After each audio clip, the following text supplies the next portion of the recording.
Premier, Légion d'honneur. Ah, ils vont pas, d'accord. Bon bah, à tout à l'heure. Hein. Vous avez devant. Vous parlez.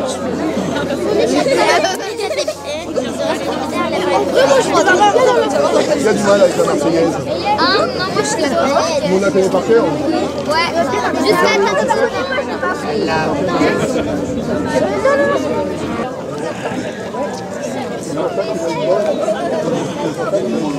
Oh, toi tu commences. On va faire des jaunes. Non, t'es un jaune. Non, mais moi, c'est pas ça.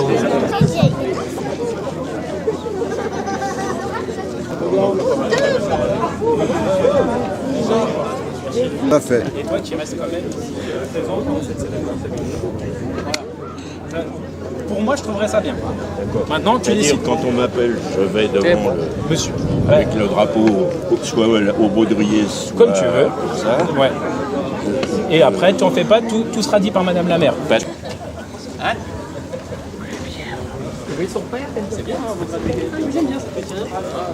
Il y a pas longtemps, j'ai trouvé ça bien. Moi, je trouve ça bien. Non, non. Là, il y a 6 filles. Là, il y a 6 filles.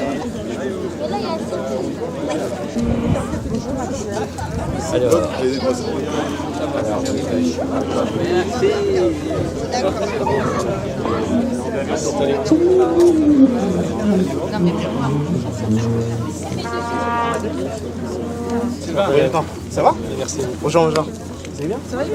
Oui. Bonjour. c'est à côté de la malle, je sais pas, je vais arrêter. Vous êtes militaire? Vous êtes militaire?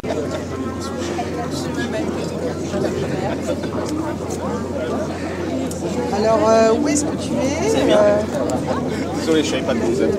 Non, mais vas-y, vas-y.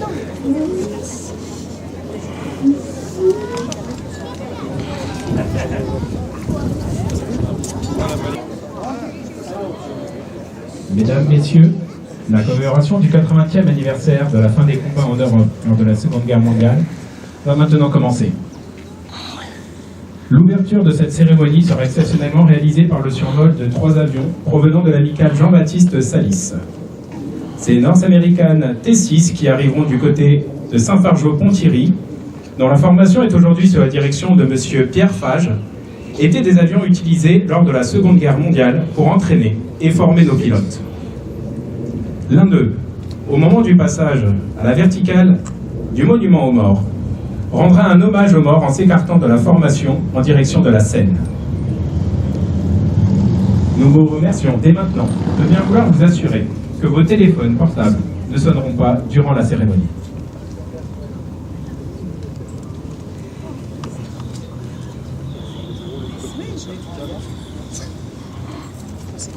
Cette cérémonie sera présidée par Madame Aurélie Gros, maire du Coudray-Monceau, et par Monsieur François Gros, maire honoraire du Coudray-Monceau. Ils seront tous deux accompagnés par Madame Annie Pioffet, conseillère départementale de l'Essonne, par le lieutenant-colonel Milan, commandant le CEFIM de la brigade logistique de Montlhéry, par le lieutenant-colonel Silla, commandant l'escadron de gendarmerie d'Évry-Courcouronne, par le commandant Mahut, chef du centre de secours de Corbeil-Essonne, par le lieutenant Schirch, commandant la brigade de gendarmerie de Mency, par la major Panetier, adjointe du commandant de la brigade de gendarmerie de Mency, par le premier maître Olivier, représentant le porte-avions Charles de Gaulle, par le première classe Axel, représentant le 1er régiment de Spaïs, par Madame Karine Radowczyk, directrice départementale de l'ONAC-Léger. Cette cérémonie commémorative, dirigée par M. Claude Martinet, maire adjoint du Coudray-Monceau, commencera par la levée des couleurs, suivie par la passation du drapeau communal, la lecture des textes, et se terminera par l'hommage aux morts. Je vous invite à vous tourner vers Saint-Fargeau.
Début de la cérémonie.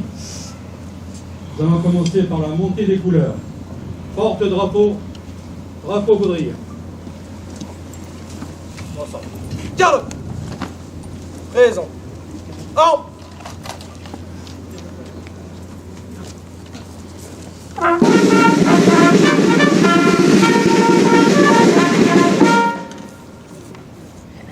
Attention pour les couleurs.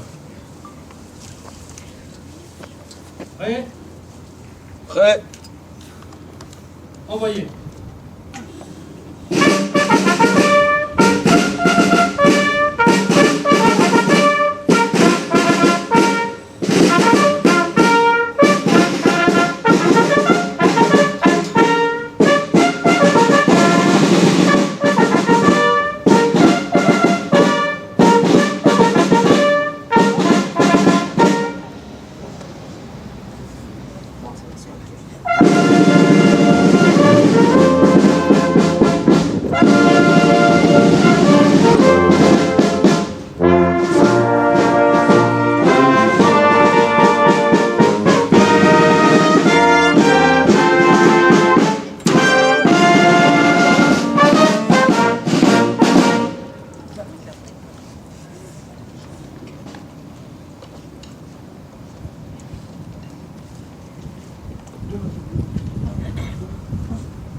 Repose. Merci.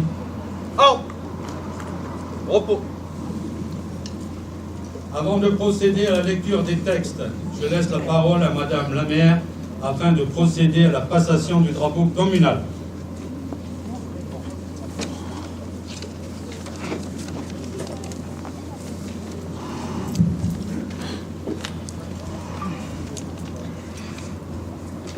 Aujourd'hui, en ce jour si particulier, je souhaite mettre à l'honneur une personne engagée au sein de notre commune et qui va symboliquement, à sa demande, passer le relais de sa fonction de porte-drapeau communal. Monsieur Claude Truffaut, porte-drapeau communal, veuillez vous avancer. Monsieur Patrick Novo, veuillez vous avancer également.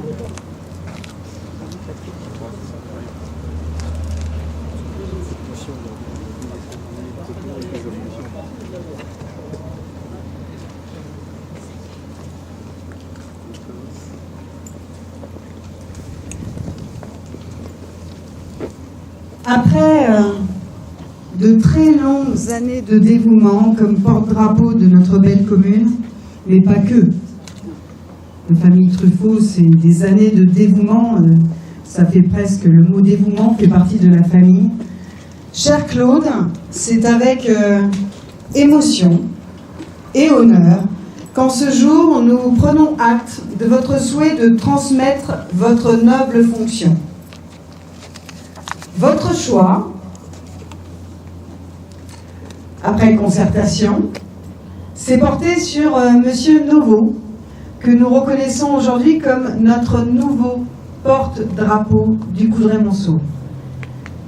Alors, cher Claude, vous serez, Monsieur Truffaut, bien évidemment toujours le bienvenu parmi les porte-drapeaux et dans toutes les manifestations coudraysiennes.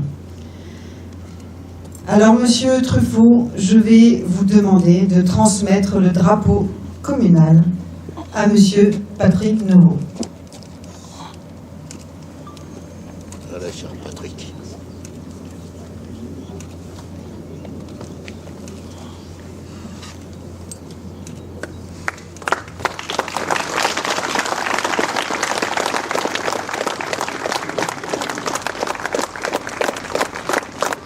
Monsieur Patrick Novo, au nom du conseil municipal et de l'ensemble des habitants, nous vous reconnaissons dès à présent comme le nouveau porte-drapeau de la commune du Coudray-Monceau.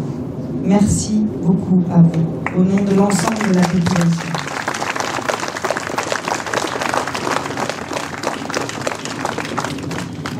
Et cher Claude, au nom de tous les Coudraysiennes et Coudraysiens reconnaissants, nous tenions, aujourd'hui particulièrement, dans ce jour symbolique et plein de sens par rapport à votre engagement, à vous remettre officiellement devant tous les Coudraysiens présents et Coudraysiennes présents le symbole de notre gratitude, c'est-à-dire la médaille de la ville. Je pense que vous pouvez l'applaudir.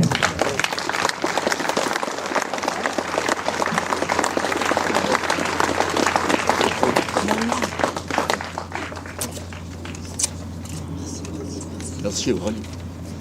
Tu veux dire un petit mot? C'est trop. Non, je peux pas. Je peux pas. Je peux pas. Applaudissez-le! Tant d'engagement.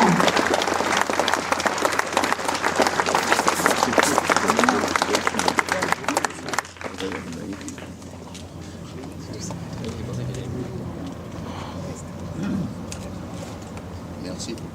Allez, merci beaucoup. Merci. Tu continues la vie, hein? Oui.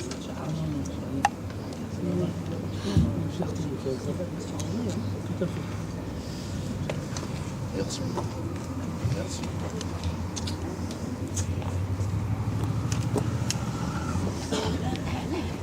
Messieurs, je vous remercie et vous invite à reprendre place.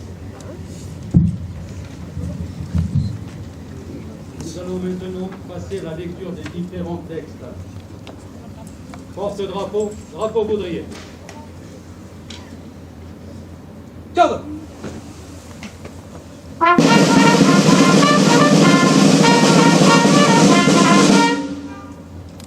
Ouvrez le banc.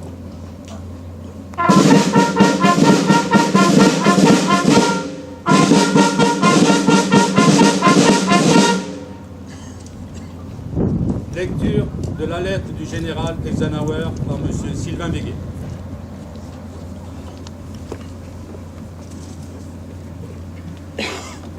Lettre d'encouragement adressée par le général Eisenhower aux soldats qui vont participer au débarquement allié de juin 1944. Soldats, marins et aviateurs de la force expéditionnaire alliée. Vous allez vous embarquer pour la grande croisade vers ce que nous efforcerons d'atteindre depuis tant de mois. Les yeux du monde sont fixés sur vous. Les espoirs et les prières de ceux qui, partout, aiment la liberté, vous accompagnent.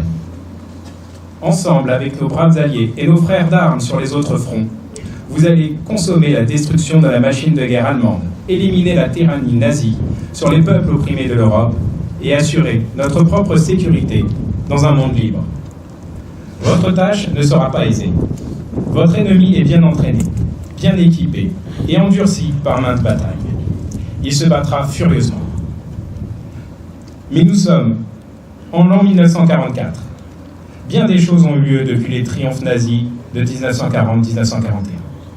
Les nations alliées ont infligé aux Allemands de grandes défaites en rase campagne, en corps à corps, notre offensive aérienne a gravement réduit leur puissance aérienne et leur capacité de mener la guerre au sol. La mobilisation de toutes les énergies nous a donné une supériorité écrasante en armes et munitions de guerre et mis à notre disposition de grandes réserves de combattants bien entraînés. La marée a changé de sens. Les hommes libres du monde, ensemble, marchent à la victoire. J'ai pleine confiance dans votre courage, dans votre passion du devoir et dans votre compétence dans la bataille. Nous n'accepterons rien d'autre que la victoire totale. Bonne chance. Et implorons tous la bénédiction du Dieu Tout-Puissant sur cette grande et noble entreprise. Général Dwight Eisenhower. Lecture de l'ordre du jour adressé le 9 mai 1945 aux armées par le général de Gaulle. Lecture par Madame Brigitte Mousseau.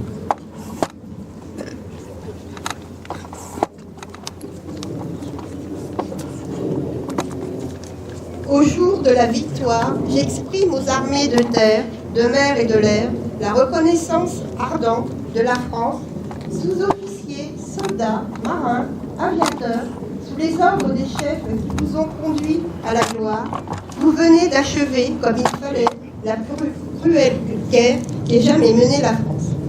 La terrible surprise et le désastre du début avaient paru d'abord anéantir nos armées. Mais la volonté de vaincre, l'amour de la patrie, le culte de liberté, les ont, jour après jour, ranimés, rassemblés, réformés, à l'exemple et au côté héroïque unité qui maintient sans relâche sur tous les champs de bataille, sur toutes les mers, dans tous les ciels, l'honneur de nos drapeaux. En dépit de tout, les armées françaises, côte à côte, avec celles de nos vaillants alliés, ont vaincu en Érythrée, en Orient, en Libye, en Tunisie, en Italie, sur le sol de France et au cœur de l'Allemagne. À présent, si la capitulation de l'ennemi allemand met un terme aux batailles d'Europe, vous avez à accomplir de nouveaux et grands devoirs. Vous avez encore à vaincre côte à côte, avec nos alliés, l'ennemi japonais qui opprime notre Indochine et prétend dominer l'Asie. Vous avez à garantir la paix qui naîtra de la victoire et dans laquelle notre pays va recouvrer et accroître sa puissance et sa grandeur. Armée de terre, de mer et de l'air, gloire à vous, gloire à vos morts, gloire à vos longs efforts, à vos peines, à vos combats. Au nom de la France que vous avez servi et continuerez de servir dans l'honneur et dans la discipline, au nom du gouvernement de la République, je salue vos drapeaux, vos pavillons, vos étendards. Vive la France!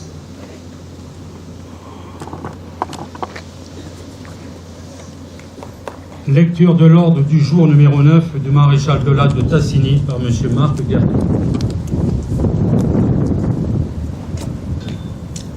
Officiers, sous-officiers, caporaux et soldats de la première armée française. À Berlin, j'ai la fierté de signer au nom de la France, en votre nom, l'acte solennel de la capitulation de l'Allemagne. Digne de la confiance de notre chef suprême, le général de Gaulle, libérateur de notre pays, vous avez, par vos efforts, votre ferveur, votre héroïsme, rendu à la patrie son rang et sa grandeur.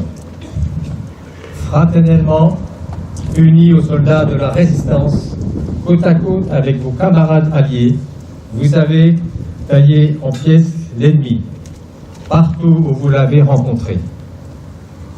Vos drapeaux flottent au cœur de l'Allemagne. Vos victoires marquent les étapes de la résurrection française. De toute mon âme, je vous dis ma gratitude. Vous avez droit à la fierté de vous-même comme à celle de vos exploits. Gardons pieusement la mémoire de nos morts, généreux compagnons tombés au champ d'honneur. Ils ont rejoint dans le sacrifice et la gloire pour la rédemption de la France, nos fusillés et nos martyrs. Célébrons votre victoire, victoire de mai, victoire radieuse de printemps qui redonne à notre France la jeunesse, la force et l'espoir. Soldats vainqueurs, vos enfants apprendront la nouvelle épopée que vous doit la patrie. Berlin, le 9 mai 1945, le général d'armée de l'Âtre de Tassigny.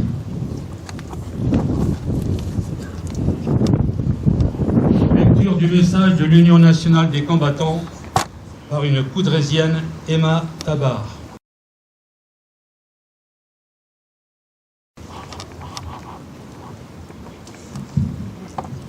Commémoration de la victoire du 8 mai 1945, il y a 80 ans. Depuis le 25 août 1944, Paris est redevenu la capitale de la France. La presque totalité de notre pays et de l'Empire a été libérée. Restent les poches de Lorient et de Saint-Nazaire. L'Indochine est encore sous occupation japonaise. Les Alliés, dont les troupes françaises, occupent l'Allemagne nazie. À Berlin, le maréchal Wilhelm Keitel signe l'acte définitif de capitulation devant les représentants des vainqueurs.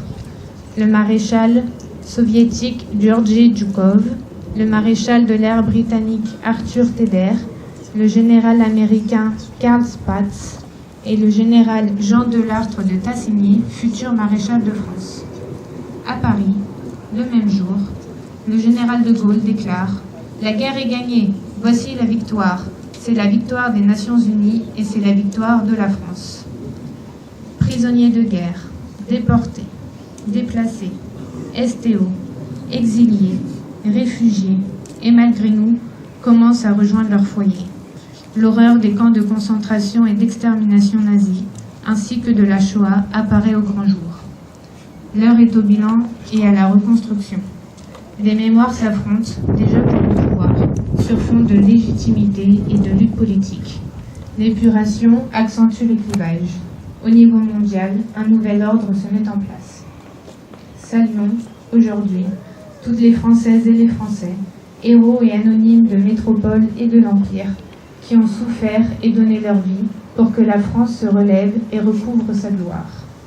N'oublions pas les soldats alliés, les forces françaises libres, les résistants de toute obédience et les nombreux étrangers qui ont contribué à sa libération pour que le pays des Lumières reprenne sa place dans le concert des nations. N'oublions pas les souffrances des familles, dont les enfants et les parents ont disparu dans la tourmente de la guerre, celles des populations civiles, déplacées, déportées, celles des victimes collatérales, des combats, des bombardements, celles des victimes de représailles et de multiples sévices du fait de leurs origines ou de leur couleur de peau. Mobilisons-nous, comme nous l'avons fait tout au long des mois passés, pour transmettre aux jeunes générations la mémoire de cette période douloureuse, ainsi que celle de tous ceux qui ont souffert, combattu, résisté et donné leur vie pour notre pays. Ils ont été le levain de son redressement et de son renouveau. Dans le contexte actuel, restons très vigilants. Entretenons esprit de défense et résilience. Soutenons nos armées. Rappelons-nous les propos de Winston Churchill en 1948, 3 ans seulement après le 8 mai 1945. Ceux qui ne parviennent pas à tirer les leçons de l'histoire sont condamnés à la répéter. Vive la France, vive nos armées, général de corps aérien Hervé Noguet. À signaler que les porte-drapeaux du conseil municipal des jeunes se prénomment Amine et Joanne. Lecture par Madame la maire Aurélie Gros du message de Monsieur Sébastien Lecornu, ministre des Armées, et de Madame Patricia Mirales, ministre déléguée auprès du ministre des Armées, chargée de la mémoire et des anciens combattants.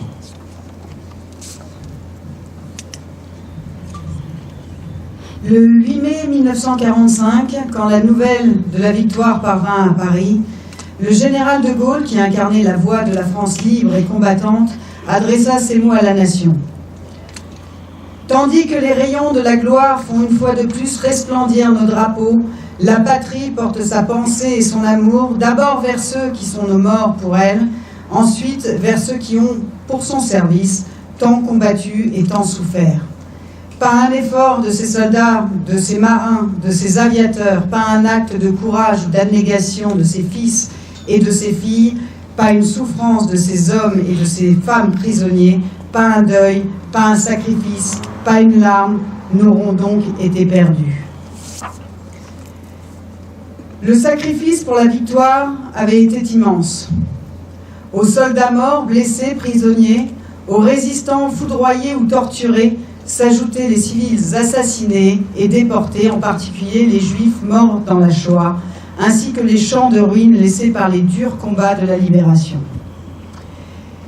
La France était meurtrie, mais un peuple entier avait survécu à l'une des pires épreuves de son histoire grâce au soutien de ses alliés. Le 8 mai 1945, à l'heure de la capitulation allemande qui allait bientôt être celle de la découverte de l'ampleur des crimes nazis, l'heure était aussi à la reconstruction pour que jamais ne se reproduisent les erreurs de 1940 et pour que la France renoue avec sa grandeur. C'est dans l'épreuve que se forgent les grandes nations. Et le 8 mai 1945, la France décidait de se choisir un grand destin. Dans l'effervescence de la victoire et pour faire écho aux immenses sacrifices consentus pendant les années de guerre, les Françaises et les Français reprenaient confiance en eux-mêmes. Ils choisissaient de redonner au pays son indépendance, sa puissance et sa prospérité dans un monde où tous les équilibres se redessinaient autour de deux grandes puissances. Cette ambition a permis de construire un modèle français qui fait notre grandeur et notre fierté dans les domaines militaires, sociaux, scientifiques, industriels, économiques et culturels.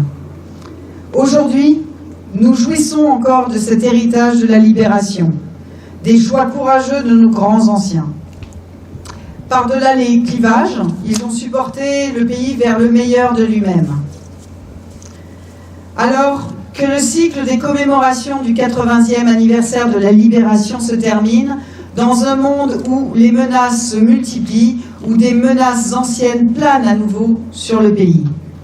Alors que les rapports de force internationaux se configurent, souvenons-nous des sacrifices qu'une génération entière de Françaises et de Français a accepté pour libérer le pays, pour le reconstruire et pour nous donner les moyens de notre souveraineté.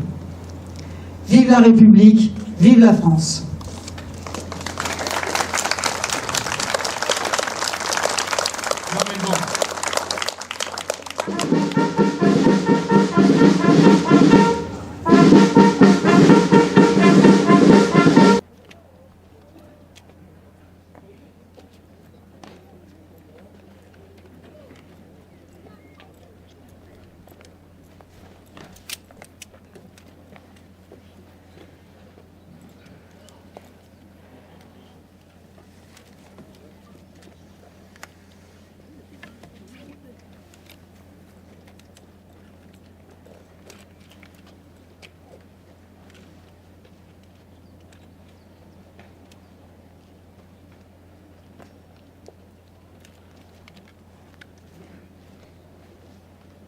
Le conseil municipal des jeunes de la commune par Sema et Jasmine.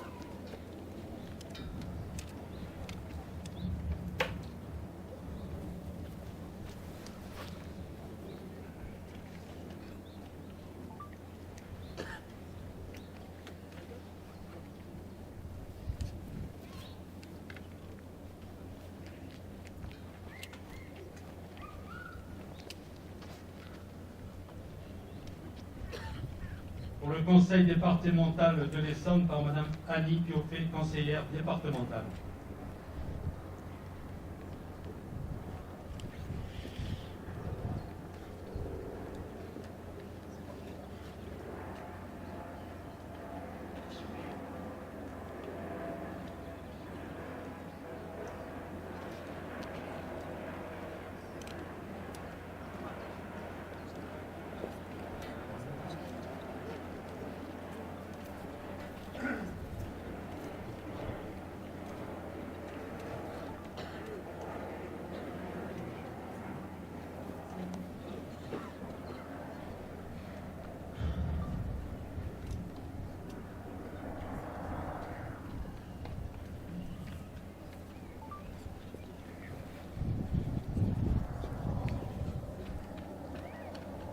Pour le Conseil régional d'Île-de-France, par Madame Aurélie Gros, conseillère régionale.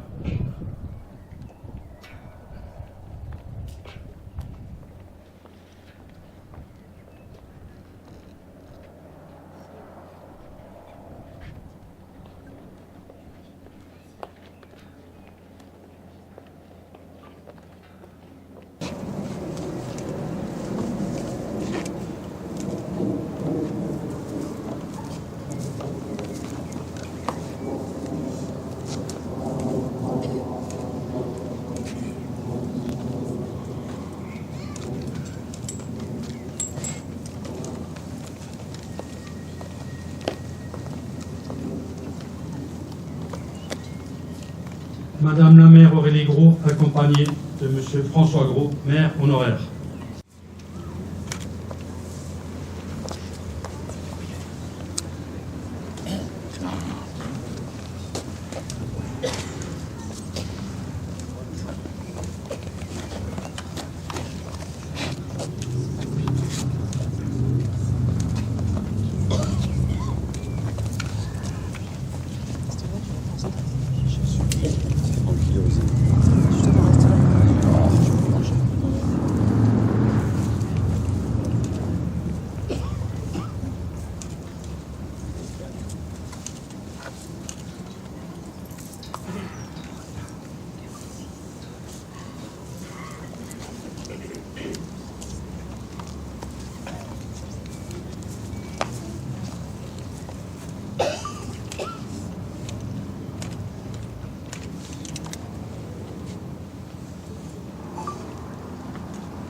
Lecture des Coudrésiens morts pour la France par Zora et Gabriel.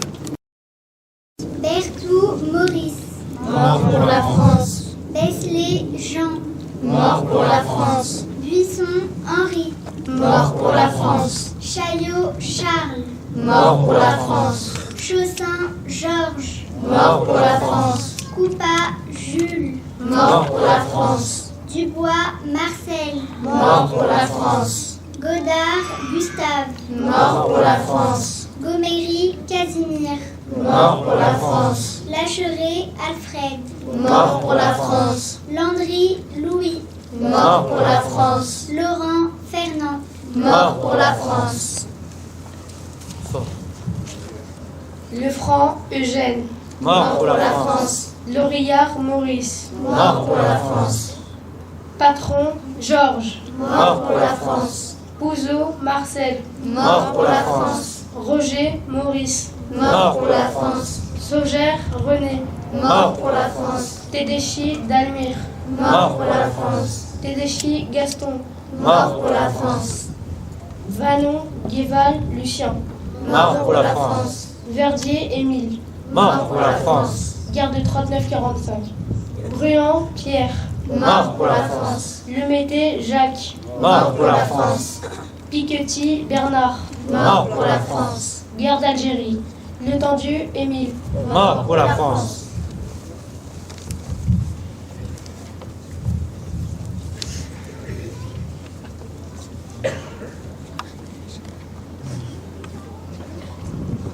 Comores.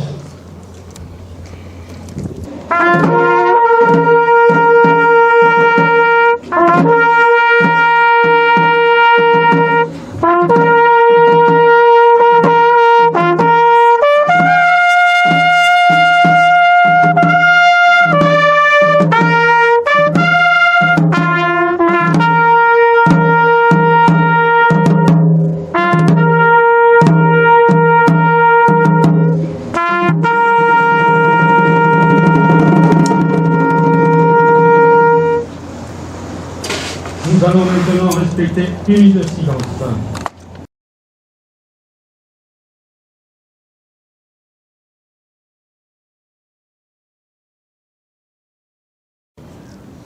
Accompagné par l'orchestre d'harmonie dirigé par M.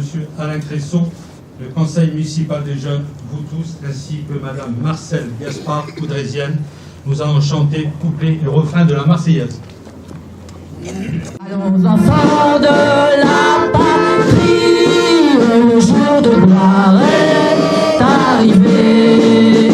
Contre nous de la tyrannie, l'étendard sanglant élevé, l'étendard sanglant élevé. Entendez-vous dans nos campagnes mugir ces féroces soldats? Ils viennent jusque dans vos bras, égorger vos fils et vos compagnes.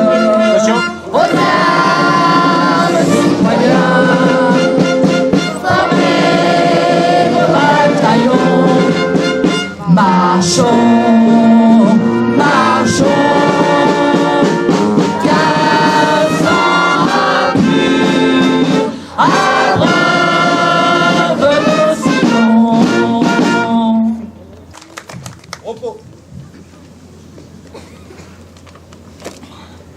Madame la maire, ses adjoints, les autorités présentes remercient les porte-drapeaux, le conseil municipal des jeunes, les militaires du CEFIM de la brigade logistique, ainsi que M. Alain Cressot, chef de l'orchestre Harmonie et musicien.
Moi je sais que c'est